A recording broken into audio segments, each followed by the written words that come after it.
Olá, alunos. Vamos aí para a nossa terceira aula do componente curricular de filosofia do terceiro bimestre. Então, na aula de hoje, nós vamos retomar um pouco daquele conteúdo da aula passada. Então, eu espero que você tenha feito essa pesquisa aqui sobre essas mulheres, tenha entendido um pouco, do que foram essas mulheres, do que elas representam no avanço, desse diálogo aí do gênero, masculino, feminino, o que essas mulheres representam dentro desse diálogo na construção de uma sociedade mais justa para as mulheres, nesse tempo em que nós vivemos. Então, o tema da aula de hoje é filosofia e gênero. Objetivo: analisar as diferenças e igualdades entre homens e mulheres. Nós vamos falar do gênero masculino e gênero feminino. Conteúdo: filosofia política e ética, homens e mulheres, caderno do aluno da página 76 a 79. Então nós retomamos aquele conteúdo da aula passada, E habilidade: analisar a condição de seres humanos a partir da reflexão filosófica sobre diferenças e igualdade entre homens e mulheres. Então, é importante nós percebermos que essas diferenças, elas são históricas, E elas existem desde muito tempo na sociedade humana. Então, na aula de hoje, nós vamos começar aí vendo esse fragmento desse decálogo da esposa. Então, vamos ler um pouquinho disso aqui e ver o seguinte, Ama teu esposo acima de tudo na terra e ama teu próximo da melhor maneira que puderes. Mas lembra-te que a tua casa é de teu esposo e não do teu próximo. A casa é de teu esposo, a casa não é sua. A casa não é, de vocês dois. A casa é dele, do esposo. Trata teu esposo como um precioso amigo, precioso, como um hóspede de grande consideração, e nunca como uma amiga a quem se contam as pequenas contrariedades da vida. Então, DR aqui, discutir a relação, era algo quase que impossível. Espera teu esposo com teu lar sempre em ordem e o semblante risonho, mas não te aflijas excessivamente se alguma vez ele não reparar nisso. Então, ou seja, a mulher tem que estar sempre disposta, sempre bonita, sempre disponível. Se o marido não perceber isso, não reparar, não tiver tempo de olhar para a esposa, ela que se dê por satisfeita. Não peças à vida o que ela nunca deu para ninguém. Pensa antes que se fores útil, poderás ser feliz. Então, ou seja, a vida nunca deu esses benefícios naturais da relação homem-mulher para ninguém, segundo aqui, o que está escrito aqui no Decálogo. Ou seja, se contenta aí em ser útil, porque sendo útil você poderá ser feliz. Se teu esposo se afastar de ti, espera-o. Se tarda em voltar, espera-o. Ainda mesmo que te abandone, espera-o. Porque tu não és somente a sua esposa, és ainda a honra do seu nome. E quando um dia ele voltar, há de abençoar-te.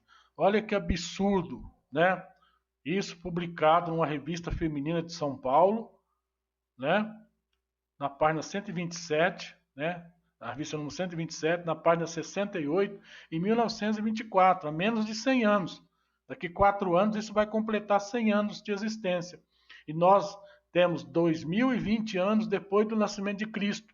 Isso faz só 100 anos que foi publicado. Então, quer dizer, há 100 anos atrás, olha a condição em que a mulher, a sociedade, entendia que a mulher deveria, se portar.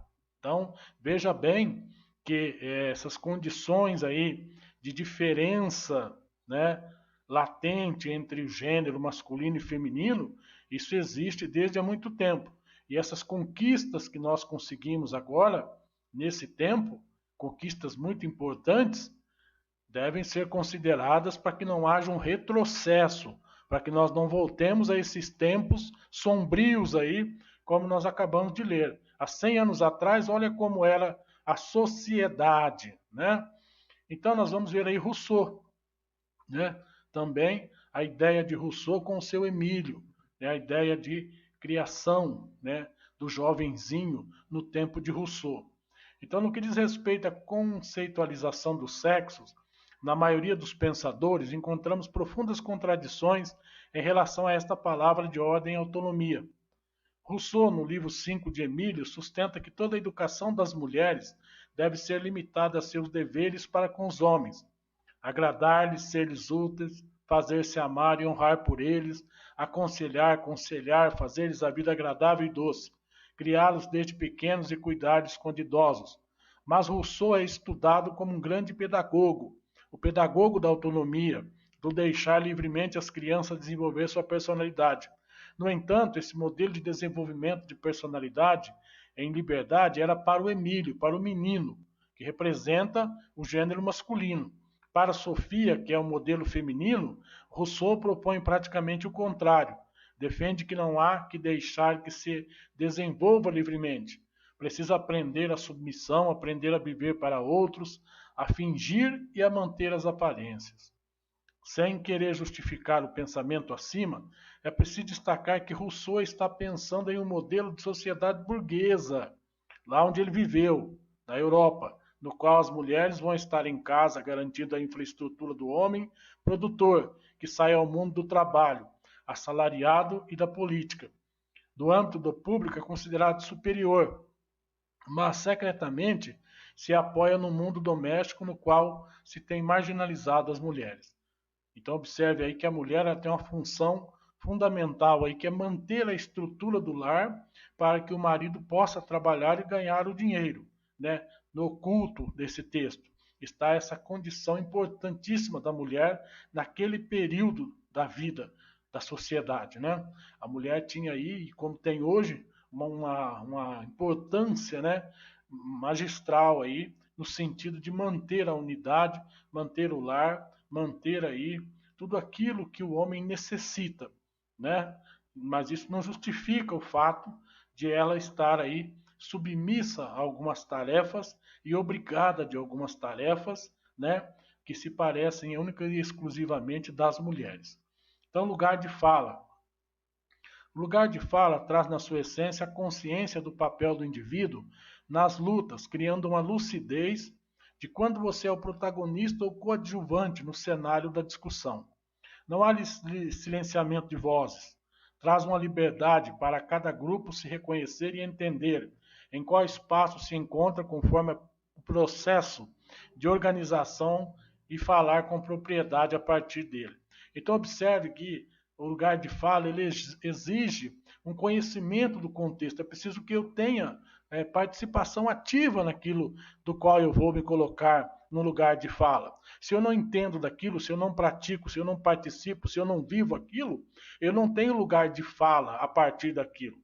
Então a importância do local de fala é que pela primeira vez estão dando oportunidade para aquelas pessoas que vivenciam esses cotidianos, que vivenciam as opressões todos os dias, que têm na própria pele a experiência, possam passar essa informação a partir de suas vivências e não necessariamente a partir de estudos ou de leitura ou de ponto de vista de qualquer outro profissional, como um antropólogo, psicólogo, cientista social ou alguém que estudou um caso.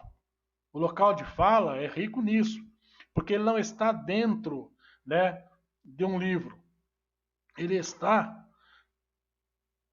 no que eu carrego todo dia, naquilo que eu sou, naquilo que eu vivo, na violência que eu sofro. Todo mundo pode ter um lugar de fala. É um lugar social que denota poder. Sou gorda, branca, mulher, LGBT e tenho esse meu lugar aqui de fala. É sinônimo de representatividade.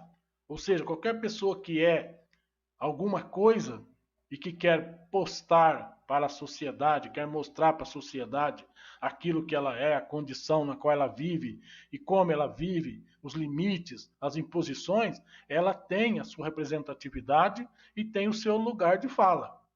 Agora, uma pessoa branca pode falar sobre racismo, mas não pode falar, eu acho que, porque não é o lugar dela. A pessoa branca não vive o que vive a pessoa preta, né? Então, não existe como eu falar de racismo, né? Se eu não sou negro, se eu não sou preto, eu sou branco. Então, se eu sou branco, Como é que eu vou falar do que sente aquele que é negro, aquele que é preto, aquele que é de outra cor que a minha? Só pode falar da realidade dele aquele que vive aquela realidade. Então, o lugar de fala é muito importante para que a gente perceba essas falsas ideias, essas falsas concepções de pessoas que vêm querer tomar a representatividade de coisas das quais eles nunca participaram, nunca fizeram e nunca vão fazer. Né? Muita gente fala de caridade sem nunca ter praticado a caridade realmente. Então é preciso tomar cuidado com isso. É fácil você pegar dinheiro dos outros e ajudar os outros com o dinheiro dos outros. O difícil é você ajudar com o dinheiro seu e de forma abnegada, sem que os outros tenham que saber que você ajudou. Essa é realmente a caridade. Então falar sobre caridade é fácil, né? Ir na mídia, tirar uma foto, dando um saco de arroz para alguém, é ótimo. Né? Estou fazendo caridade. Mas será que você está mesmo fazendo caridade ou você está procurando likes, curtidas e procurando aí uma promoção social para depois se candidatar a um cargo político? Então, cuidado. Né? Esse é um dos grandes problemas do uso correto do lugar de fala. Ele exige conhecimento da realidade, exige contexto daquele que fala, ou seja, eu tenho que ser produto daquilo do qual estou falando. Né? Então, veja bem, vamos ficar aí para você 4 reflexões para você fazer lá no formulário. Então, repito, as atividades dessa semana e da semana passada devem ser respondidas no formulário que foi disponibilizado no arquivo. Não é para me enviar fotos, não é para me enviar arquivos de Word, é para responder lá no formulário, porque é lá que eu vou procurar a sua resposta, lá no Google Form. Então, qual a importância da mulher segundo Rousseau? Está aí no texto. Qual a função da mulher segundo Kant? Está aí no texto. Como você agiria se vivesse na sociedade no qual o decálogo da esposa foi escrito? Então, essa é uma opinião sua. Você vai expressar como você agiria se você estivesse naquele momento lá onde nós lemos aquelas imposições, né, terríveis lá, a figura da mulher. 4, exercendo aí o seu lugar de fala, né? Aí sim, né? O seu lugar de fala hoje, o seu contexto, o seu local onde você está inserido e observando a sociedade onde vive ao seu redor, relate as principais mudanças que você percebe na importância e na função da mulher. Então, quais foram aí as mudanças, né, que você percebe aí que aconteceram com relação à importância da mulher na sociedade. Então, lá na aula do Sand Mídias tem uma dica muito importante para você responder essa questão aí.